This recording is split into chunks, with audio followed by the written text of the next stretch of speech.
Bon, ben voilà, ben on sort à peine d'une nouvelle réunion qui s'appelle un comité de suivi, donc avec la direction de Ford Europe, les responsables des pouvoirs publics, des élus locaux et le préfet. Donc ça se passe d'ailleurs chez le préfet, piloté par le préfet. Ce comité de suivi fait suite à l'accord de mai 2013 où il y avait un engagement réciproque de Ford pour le maintien des 1000 emplois et de l'activité sur le site jusqu'à 2018 au minimum, et de l'autre côté des aides publiques.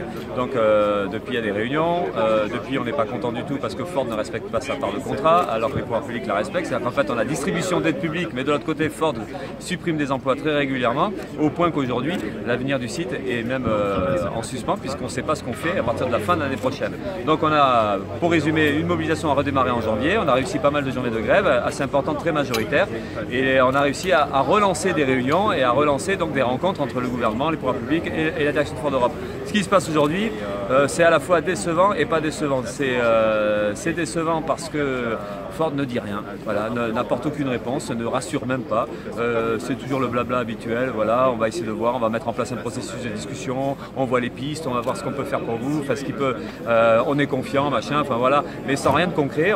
Les mois passent, vraiment rien de concret. Et là où on n'est pas déçu, c'est qu'on savait que ça se passerait un peu comme ça quand même. Et ce qui nous manque aujourd'hui, c'est la force de la mobilisation, parce qu'on arrive à bousculer les choses au point qu'on provoque des réunions, des tables rondes et l'intervention des pouvoirs publics dans le dossier, mais pas suffisamment pour bouger les lignes et pour faire en sorte que Ford se décide à s'engager, parce qu'en fait le problème c'est un choix. C'est un choix que Ford ne veut pas faire, les moyens sont là, il y a 10 milliards de profits à l'échelle planétaire, Ford Europe c'est plus d'1 milliard de bénéfices l'année dernière, il y a des tas de projets, des ambitions de conquête de marché, enfin il y a tout ce qu'il faut pour donner de la production à l'usine de FAI, et ils ne le font pas, parce qu'on sait qu'au bout du compte, eh bien, ça sera à nous de forcer les choses et d'arriver à obtenir ça.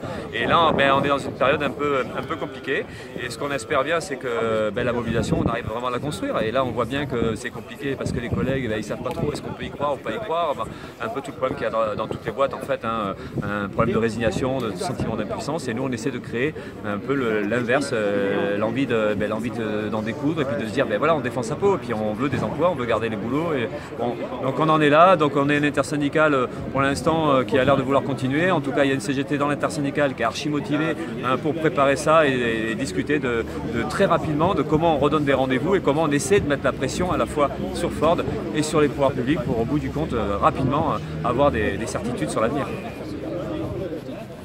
Et est-ce qu'il y a des prochaines échéances là qui arrivent Non, comité de suivi en juin normalement. Voilà. Mais bon, entre temps il faut qu'il se passe. Ouais. Puis là, alors là, du blabla. Alors, moi je suis intervenu, à chaque fois tu bouges, c'est toujours pareil quoi. Alors qu'en fait c'est toujours pareil. Mais tu bouges tellement ils sont devant. Sans réponse Alors, brutalité de la crise.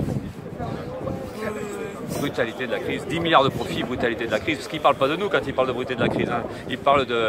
Le monde bouge, il faut bien se rendre compte que le monde bouge. Alors de la philosophie, Ford Europe en fait. Hein. La pensée du jour, c'est on n'entend pas toujours ce qu'on a envie d'entendre. Mais voilà, c'est ça qu'ils nous disent, tranquillement, quoi. Presque souriant, tellement ils sont habitués à traiter ces choses-là comme ça, et surtout ils ne supportent pas que les pouvoirs publics ou que les salariés puissent contester leur politique. Ça les fait chier le rapport avec les pouvoirs publics en France, parce qu'ailleurs ça se passe certainement différemment, mais le rapport avec les pouvoirs publics en France il est différent parce que nous il y a des luttes qui font que. Mais voilà, on sent qu'ils ne sont pas à l'aise là-dedans, qu'ils jouent le jeu parce qu'ils ne peuvent pas non plus dire on s'en fout, mais en même temps voilà, ils montrent toutes les limites qu'il y a.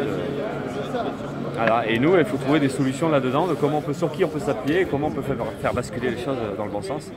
Et là, il y a de l'énervement, parce que le temps passe, et puis on voit bien que... Alors on leur a dit, la situation actuelle, c'est catastrophique, parce qu'on a 51 ans de moyenne d'âge. Ils ne recrutent pas, ils n'embauchent pas, enfin ils recrutent pas, ils ne forment pas, et c'est pas possible d'envisager un avenir comme ça. Là. Tout montre que finalement, ils attendent, ils laissent passer du temps, ils laissent pourrir une situation, et puis les collègues en ont ras le bol, hein, ça produit